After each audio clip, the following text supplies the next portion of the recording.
Yeah, Jerry Buss loves Magic Johnson. I love it. It's such a cute, I think that's what I like about the show. It's such a cute relationship. Yeah, like he. Or I think it's like, am I being charmed by John Cena? Yeah, like I feel like, man, he's got me pulled because he loves his smile, he loves his positive attitude, he loves everything about Magic. He loves his gameplay. Like he really wants Magic to be happy on his team. And he wants him to be the star of his team, and he's pulling out all the stops.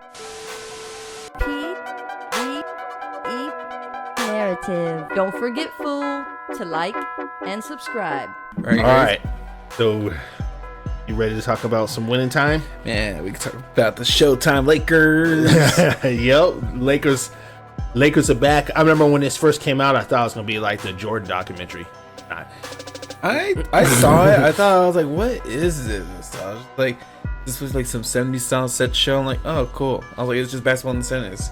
They got that filter special effect on their camera to make it look like it's in the 80s and stuff all the time. It's so grainy, but sometimes it looks like it's really like fucking old though. Like it's sometimes they make it at different speeds or frame rates some parts. Yeah, they're just trying to simulate the old style, and they're doing a pretty decent good job at it, but they switch back and forth. So the first episode, that's what I like, because we automatically get that in the first scene where John Cena is talking about how much he fucking loves basketball as Jerry. Yeah. So that's what starts off with Jerry Buss in the Playboy Mansion with some chick talking about how much he loves basketball. Everything on this show just feels so wrong. Actually, that's not how it starts. Remember, it has the little before the intro start. That's with Magic Johnson at the hospital getting the news about him having AIDS. That's how the show starts. You know what's really fucking crazy? Like, it shows on Michael Jordan on the cover. You could tell that's the end of like his legacy as he gets AIDS. Yeah, man, that's. Talk about a serious note. This is not necessarily a serious show. I know. Like, I rewatched this for some. I was like, man, I forgot about this scene. I was like, it went from being real serious to real fucking fun. I was like, man, I'm having a great time watching Magic. Yeah, because it goes from freaking his buddy crying in the car with him because they just found he got AIDS to Jerry Buss in the Playboy Mansion. I know. He's fucking around, not getting AIDS. Yeah, and yeah, there was plenty of women there. And then Jerry Buss, what's he do after? Oh, after that, he talks to us in the camera. I was like, I'm buying a basketball team. Yeah, the first 5 minutes, you kind of get a feeling of how the whole show is going to be.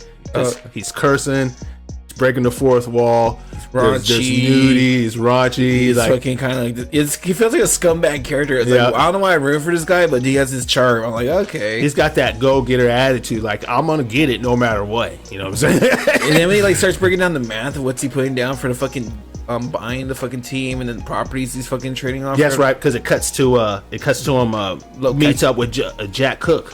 Cook, the current owner of the Lakers, and they're about to broker a deal. And he's all calculating that shit and telling what property he's gonna give him. Because then they meet again later at the end. Like it goes down differently, but it's just like, man. Well, at the end of that deal, he figures out he still needs to get like $15 million, $15.7 million. He started fucking digging around for. And that's after he sold like all his real estate land, all his assets, and he even threw in like $16 million in cash, cash assets. And back then that's a lot too. Still, yeah, and he's just still to buy a basketball team in 30 days. He had to come up with 15. We're still watching it. No, it shows you how he goes out with. But I'm just saying, like, it's pretty crazy that he's able to pull that much money that fast, dude. How even, dude?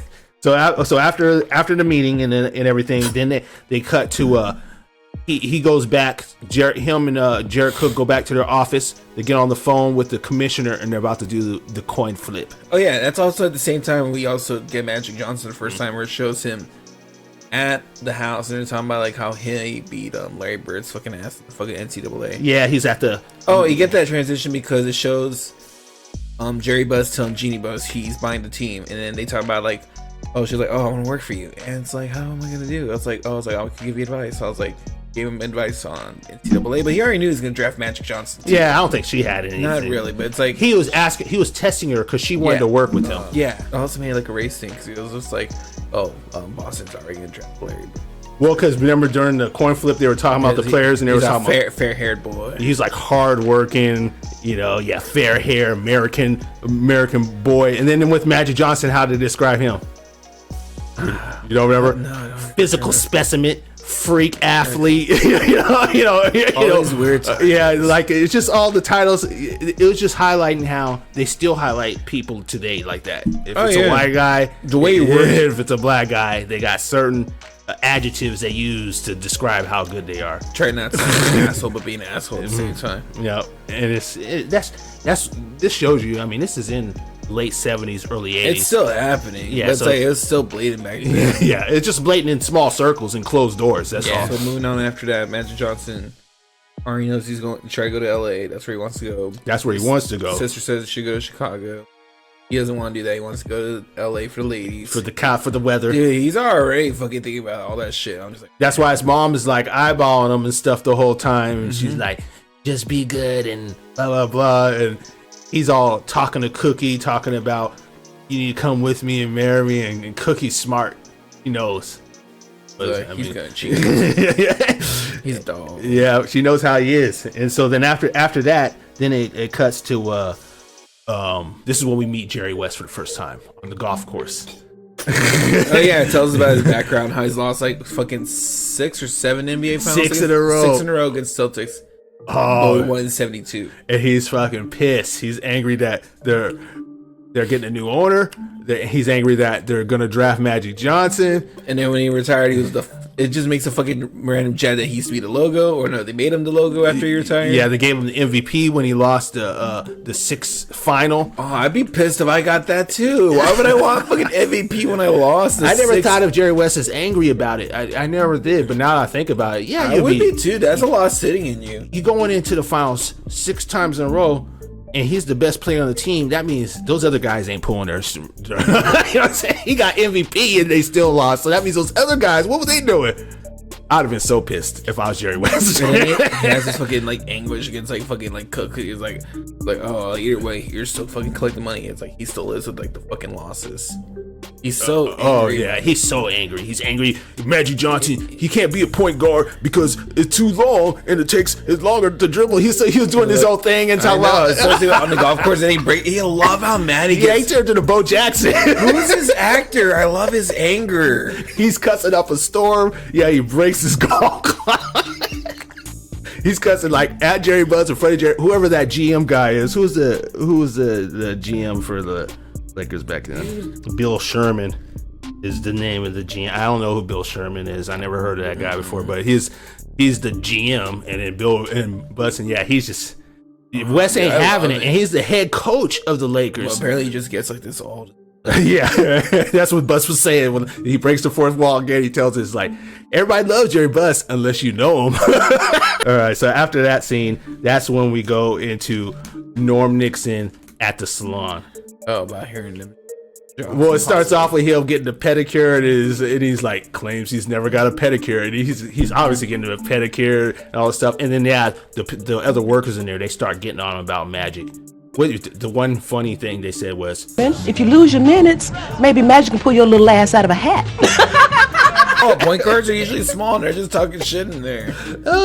They were saying it to Norm Nixon, NBA superstar, and they were just trashing him to the point he got all pissed off and ran off. That was funny, just fucking stored down like silly. It was a silly scene. Then another silly scene because it cut to Kareem Abdul-Jabbar. He's on the movie set. Oh, that's fucking awesome. 'Cause I love Airplane. Airplane's such a good movie. And that's such a fucking great remake of that. When he grabs that little kid, he's doing the acting thing. You could tell Like, that he's kid into that. That kid was scared. Like he thought he was talking to him for reals. But the best part was at the end when the kid asked for the autograph. Did that really happen in the real fucking life? I don't know. That's one of the things that. I gotta look up, see if Kareem is as pissy as they make him out to be. God, Because I love that shit. Mr. Abdul-Jabbar, you really are my favorite player. Do you think maybe we could take a picture? Fuck off, kid.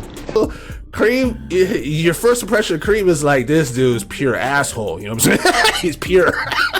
I was like, we couldn't get OJ for this?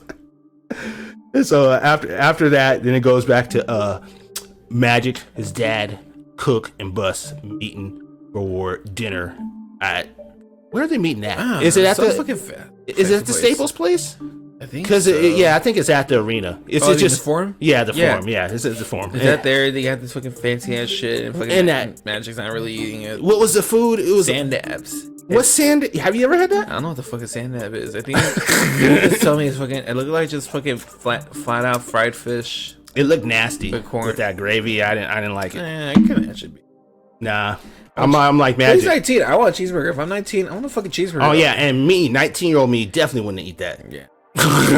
Whatever that was. This is stupid. But this scene was a crazy scene because Cook is being hella racist. Starts off calling him a thoroughbred. Oh yeah, and then he says boy at the Calls end. him boy. I'm like, whoa. Jerry West is trying to cover it up. He's like, we're all boys here, aren't we? I love John C. Reilly. He's just like, Look here, boy. 400,000 is our final offer.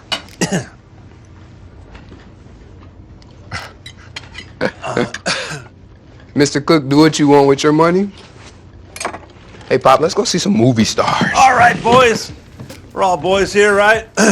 Yeah, Magic did have the power because he was only a junior, so he could easily yeah, go he back. could have gone back. And then there's the chances of the Lakers getting the number 2 pick again. Just slim to none, you know what I'm saying? Nothing worth it. Yes, but they leave that. Magic just jets out. Him and his dad. He's like, "Hey, you want to go see some movie stars or something?" And then a bus walks him out, and then that's when Bus takes him to whatever place they were to eat some burgers. Yeah, and then he takes him to like this place with all these girls. Like, Oh yeah, they go out to a club. and that's when he explains the whole Showtime thing idea to him and I everything. was like, you're a star too, Magic. Yeah, Jerry Buss loves Magic Johnson. I love it. It's such a cute, I think that's what I like about the show. It's such a cute relationship. Yeah, like he. Or I think genuinely it's like, am I being churned by John C. Reilly? Yeah, like- 'Cause I feel like, damn, he's got me pulled. because he loves his smile, he loves his positive attitude, he loves everything about Magic. He loves his gameplay. Like he really wants Magic to be happy on his team. And he wants him to be the star of his team, and he's pulling out all the stops. And But what does fucking Jerry Buss know about fucking He's just basketball? He's just a fan. huge fan. When you're an owner, when you're a millionaire and you got money to spare, and you're a fan of something, that's all these owners. It's not like any. I don't think there's any owner that played like NFL level football. First of all, this dude's like a broke millionaire. He's always trying to fight for money, dude. Yeah, he is. He's like a millionaire, but on the low end side. Like, he's always grabbing it, making it. He's back got and money losing tied into all these random businesses and buildings. Remember, they said he sold the Chrysler building to Cook and all this stuff. Mm-hmm. And so after that, that's when he invites Magic over to the white party. Remember the beginning scene where the guy's like, "Whites only."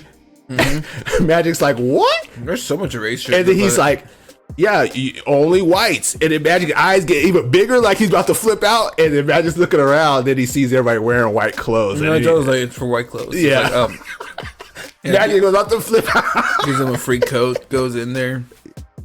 That's just a real thing, though. I was like, No, yeah, that now have you ever seen The League? yes, And they had the white party. Mm-hmm.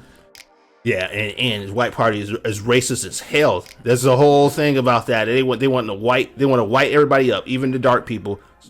Create these white parties, and they like saying white parties, like the idea. And then if you say something about, well, we're talking about the clothes, yeah, that's. You never see a black person with white party unless they're doing it sarcastically. Because it's a racist trope. You talking about tropes? That's an old school racist trope.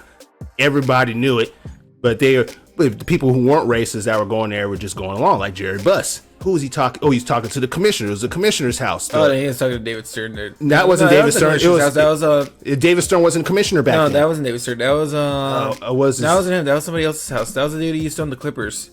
Donald Sterling. Yeah, that's right. You're right. And then so they're at Donald Stern's house before he owns the Clippers. And this dude's also a piece of shit because he Yeah, has a lot of allegations about him 20, 30 years later. They caught him kicked out as the owner of the Clippers. And you can the way this party is going, of course he had allegations, but the funny part about this is when he meets up with Norm Nixon at the party.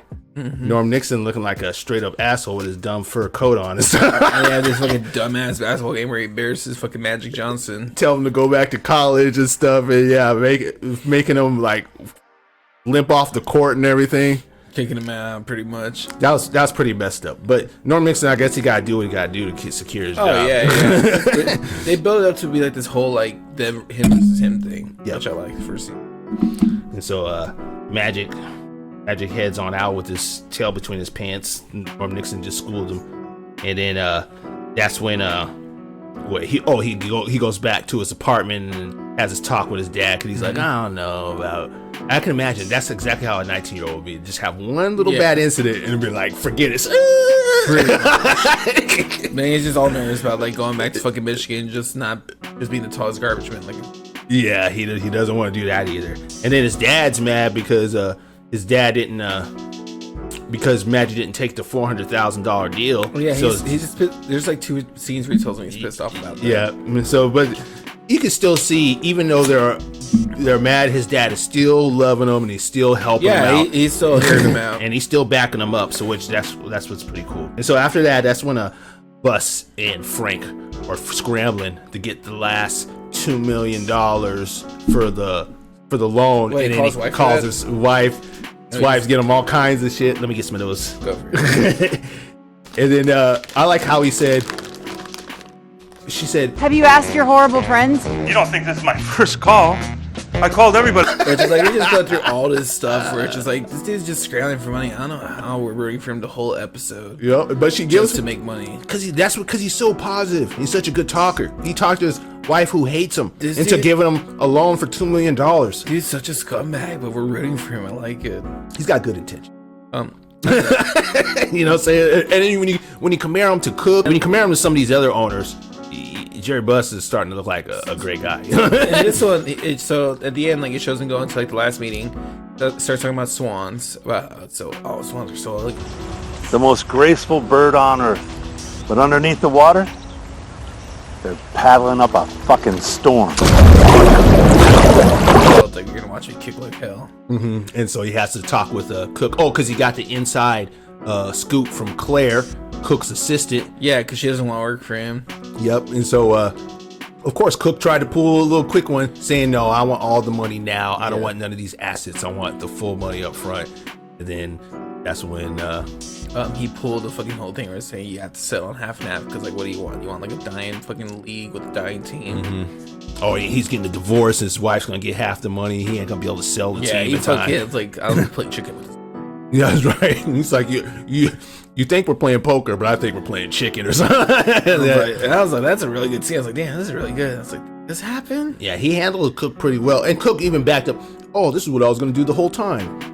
He even said that. I was bitch. like, yeah. That's some bitch shit. He was, but that's how he was the whole. Every time you saw him, he was like a little bitch. Yeah. So she like earlier bitching about his fucking steak and how he looks like a fucking loser about getting his divorce. Yeah, bitching about grabbing that girl. Like if he did that stuff now, that fool would have been jailed up. You know what I'm saying? You know, quick. Come a long way. He'd have been canceled and they're in jail. You know what I'm saying? For the stuff that they were showing. So anyway, at the end, Matt Johnson says he doesn't want to go, but then like John C. Reilly gives him a tour around for him. And Johnson starts feeling like all the vibes for like the whole place. Sees the locker room in his jersey with his spot and everything. You know what's funny is they have the picture of Jerry West framed up. And he says he missed that shot. I like still great form. I'm like, that's so fun.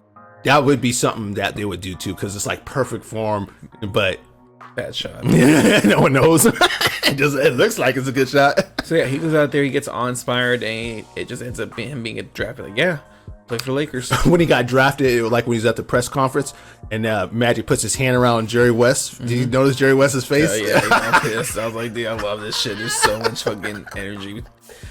And then more towards the end, it shows Jerry West in his office, just like shit. And like, oh yeah, and then he fucking throws that trophy. Yeah, he's stupid ass MVP.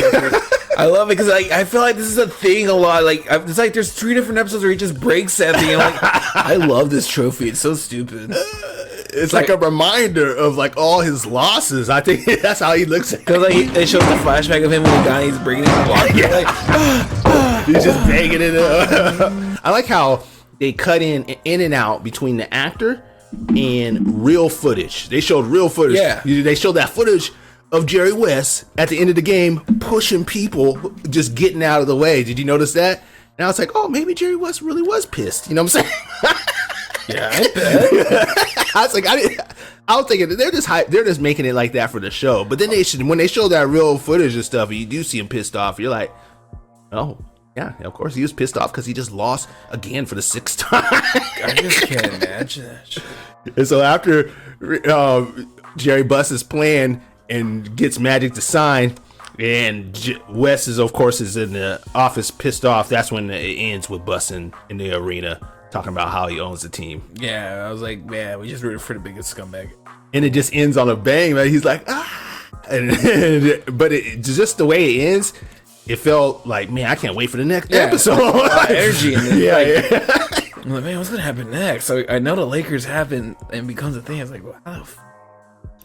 So that first episode, it covers a lot. These episodes are like 50 minutes long. They're packed for a long episode. They're really long. But There you go. it's all entertaining, and they're just jumping around from different players and owners and stuff. And so far, I'm liking it after winning time number 1.